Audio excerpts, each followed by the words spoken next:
JavaScript variables can hold many data types, including numbers, strings, arrays, and objects.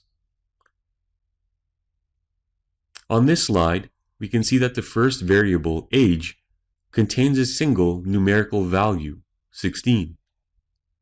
The second variable, last name, stores a string, Johnson. The variable cars stores multiple strings. This is known as an array. We'll explore arrays in more detail later in this course. The last variable, person, is an object. Object variables also store multiple values, but each value is relevant to an assigned property.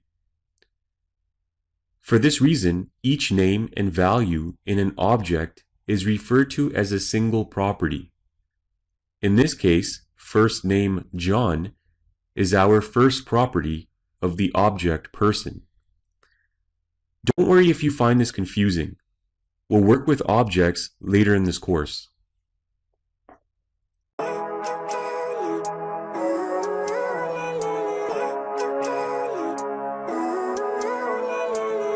Living life, every day, late at night, not okay.